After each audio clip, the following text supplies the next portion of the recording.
Hi, welcome back to my channel. It's your girl, Mind Your Business.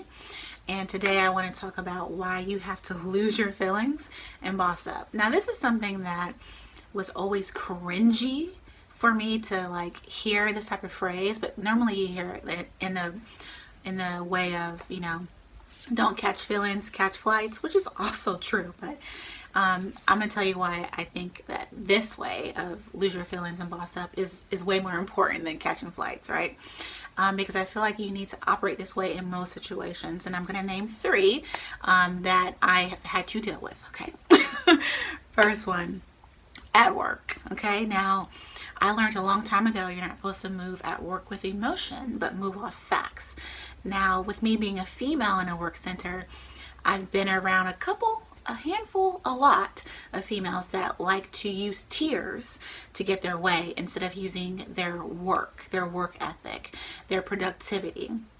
And tears do work on a lot of men, but how do they really view you after that? Because the girl bosses that I know, we don't use tears to get what we want done at work.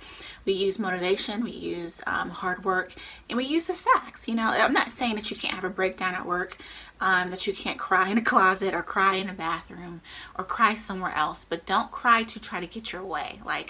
This is a good point of where you have to lose your feelings and boss up, because people are going to view you a certain way as a crybaby or as someone that really isn't about that life, because all they're going to do is cry when they don't get their way. And there comes a time where you have to, I don't know, learn that it's going to be hard at work, specifically for a female or even like a good looking guy or a pretty girl or whatever. It's just really hard at work sometimes. So, and it can be emotional, it can be draining, but that's when you got to find the right person to cry to and not cry over everything that happens, or save it to when you get in the car or save it when you get home. Because for me, I don't normally cry about work situations. I want to cuss somebody out. And or either I'll just go sleep for a long time. That's just how I cope. I'm not saying I haven't cried about situations, but I'm just the type of person who holds things in and processes it my way.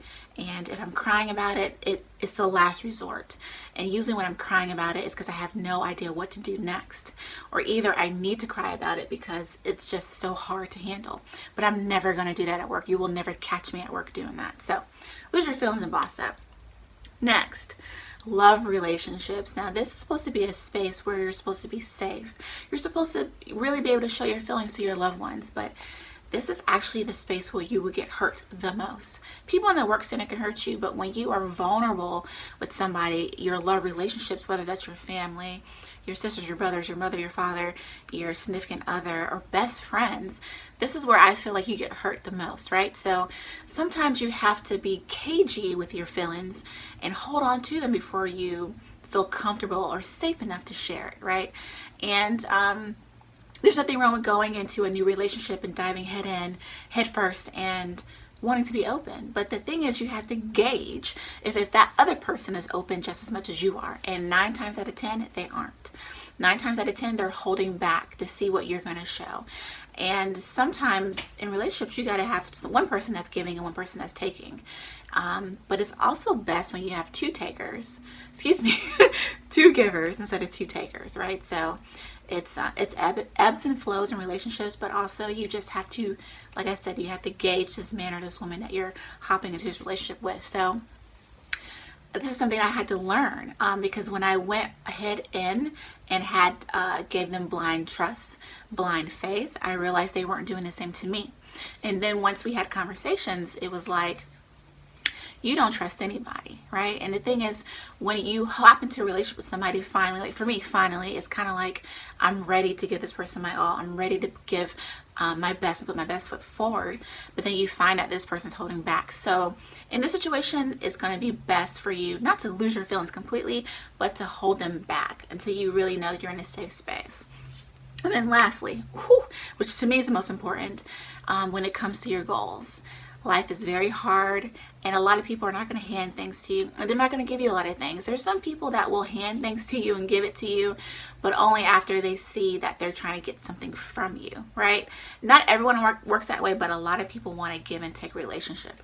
So in order for you to boss up, sometimes you're going to have to lose your feelings definitely all the time you have to lose your feelings, but when it comes to your goals, but sometimes specifically you will have to, because you need to get out of your feelings and get moving. Like, there's going to be times where you're downtrodden, you can't believe something happened to you, you can't move forward, but you're going to have to, because it's your life and you only get one life.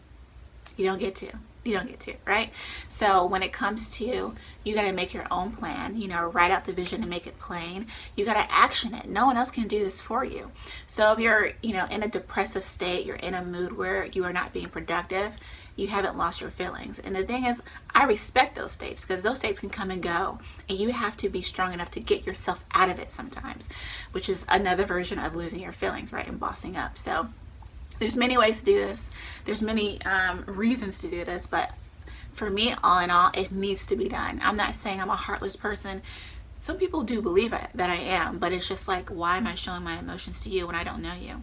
And then what are you going to do with my emotions? Because every time I tried to show some emotion, because I was trying to show a different side of myself, it was either not believed or it was used against me, right? Especially in a work environment. So those feelings are lost at work. You're either gonna get on the train or keep it moving. But if you have any questions, just let me know. Thanks for watching.